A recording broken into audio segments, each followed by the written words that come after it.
Hello, हमारे YouTube channel में आप सभी मित्रों का स्वागत है।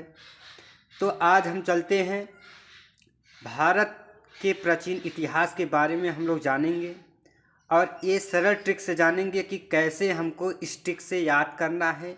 याद करने की ज़रूरत नहीं है, पर ये इस ट्रिक से हम लोग कैसे समझ जाएंगे।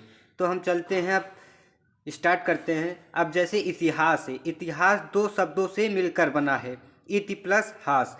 तो इति का अर्थ होता है ऐसा और हास का अर्थ होता है हुआ था। तो मतलब जो घटनाएं घटती है उस विषयों को हम क्या कहते हैं, इतिहास कहते हैं। जो घटनाएं घटित है या घट रही है उस विषयों को हम इतिहास कहते हैं। और इतिहास के जनक हेरोडोटस हैं। तो इतिहास तीन भागों में बांटा गया है। पहला है प्राचीन, दूसरा है मध्यकालीन, तीसरा है आधुनिक।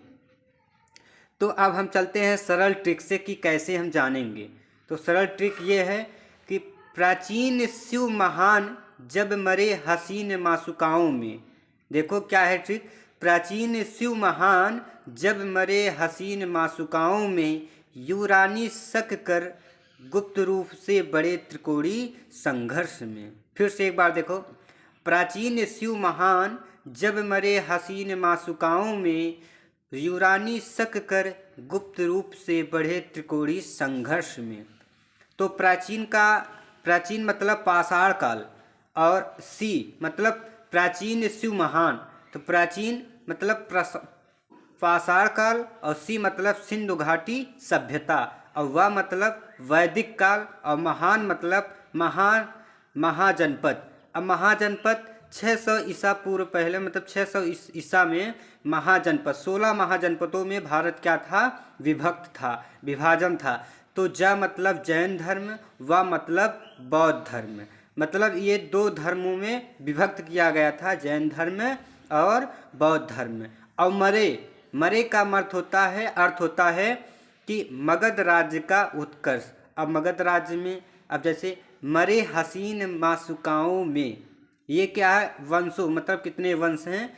तो मरे मगध राज्य का उत्कर्ष, और ह मतलब हर्यक वंश, सी मतलब शिशुनाग वंश, और न मतलब नंद वंश, और म मतलब मौर्य वंश। और मासुकाओं मतलब मौर्य वंश, और सु मतलब शुंग वंश, का मतलब कणवंश, और ओ में मतलब आंध्र सातवाहन वंश। इसी प्रकार है यूरानी शक कर गुप्त रूप से बड़े त्रिकोणी संघर्ष में। यूरानी मतलब यूनानी, और शक मतलब शक, और कर मतलब कुषाण, और गुप्त रूप से गुप्त काल, और बड़े मतलब वर्धन वंश, और त्रिकोणी संघर्ष में मतलब कन्नौज नाम का कोई एक शासक गुप्त था। तो कन्नौज के कोई पुत्र नहीं थे। तो कन्नौज मतलब कि राष्ट्रकूट, जैसे राजपूत पतिहार, बंगाल के पाल, राष्ट्रकूट पतिहार और बंगाल के पाल। तो इसी ट्रिक पर हम लोग आज प्राचीन इतिहास समझ गए हैं। अब इसके आगे भारत के प्राचीन इतिहास के बारे में इसके आगे वीडियो में आगे हम जानेंगे। अब हम लोग आगे वीडियो में जानेंगे। आज यहीं तक, अब अगले वीडियो में इसके आगे जानेंगे, क्योंकि वीडियो बहुत बड़ा नहीं रहेगा। हाँ, अगर ज़्यादा बड़ा रहेगा तो दिक्कत हो जाएगा ना।